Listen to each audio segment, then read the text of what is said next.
We're looking at the prologue, the general prologue to Chaucer's Canterbury Tales. And I've picked a spot near the very end of the general prologue to have us take a look and kind of walk through taking some good reading notes and annotating a text, right? So I've got this in front of me. I haven't put any notes on this part of it at all yet. So I figured we could, sort of walk through this together. I could walk you through my thinking as I annotate this near the end of the general prologue here. So the host is the one speaking, and this is where he's setting up the contest that they're gonna come up with these tales. For to standen at my judgment, and for to worken as I shall you say, tomorrow when ye riden by the way, now by my father so that is deed, but ye be merry, I will give you mine head. Hold up your hands without more speech.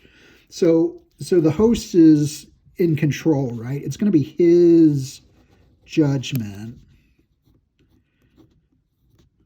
So it's good for us to sort of note, remember, realize who's supposed to make the call on these tales. See if I can write clearly enough. So the host is going to be the judge. Our counsel was not long for to seach, as thought it was not worth to make it wis, and granted him without more vis, and bade him say his verdict at him list. So this is Chaucer's narrator, not the host at this moment, right? The host was just talking to the other pilgrims, and then this is the narrator's voice talking about him, that will abide by his verdict, the host's verdict, right? And then lordlings, quod he, now hearken for the best. So this is the host again, right? And so I might want to put a note about that. The host speaks. And then I could up here say, the narrator.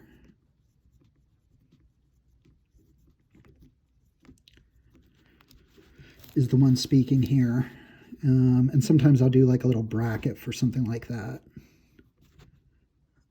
so that it's clear it's those 4 lines. But taketh it not, I pray you, in disdain. This is the point to speak in short and plain. I'm going to underline that. I'll come back to it. That each of ye to short with our way in the voyage shall tellen tales tway. So 2 tales each to shorten the voyage, right? To make it go faster.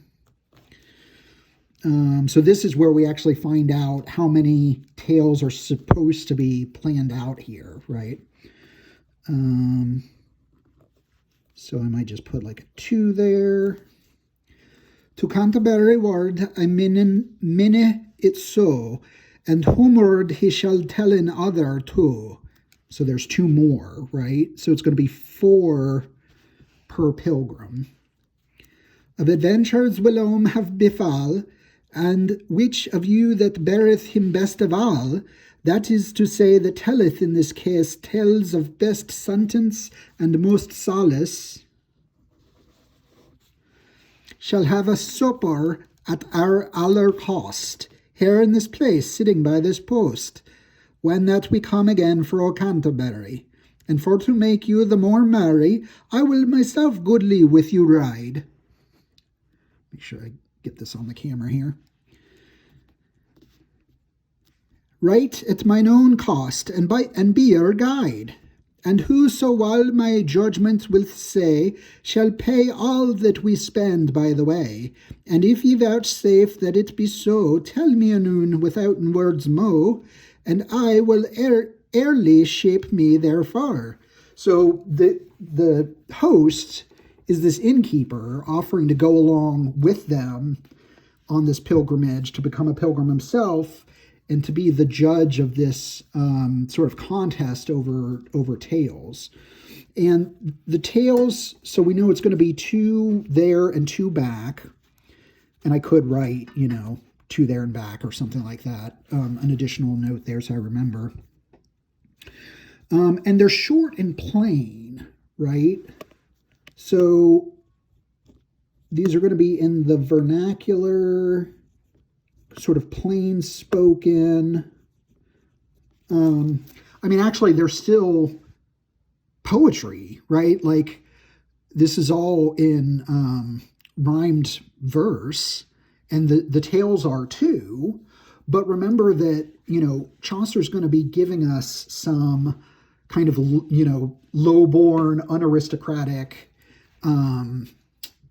pilgrims, as well as some corrupt, members of the clergy and things.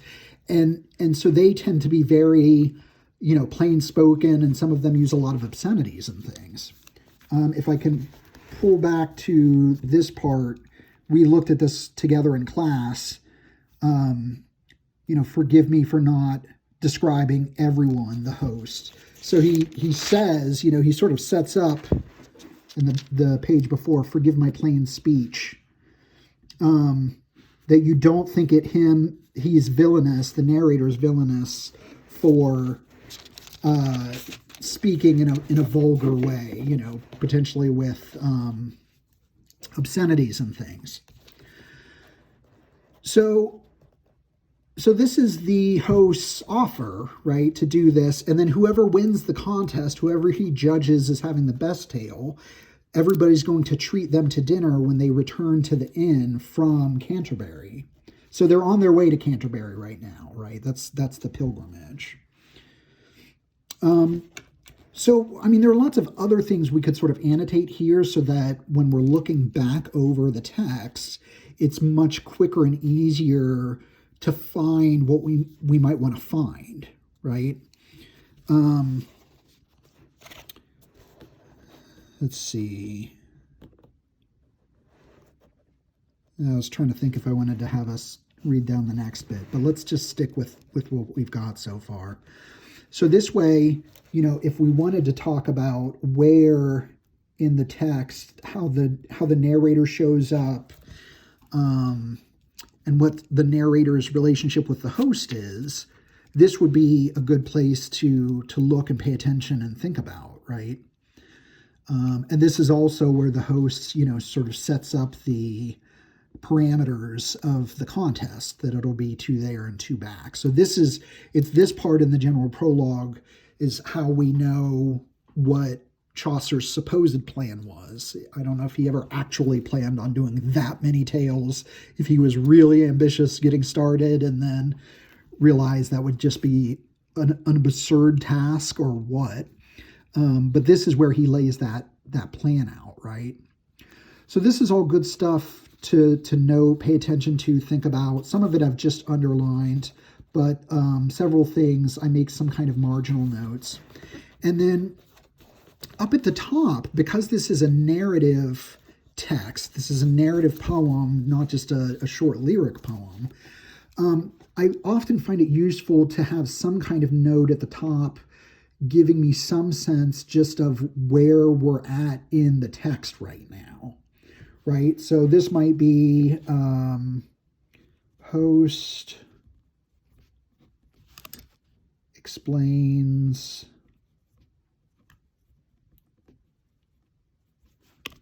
the contest.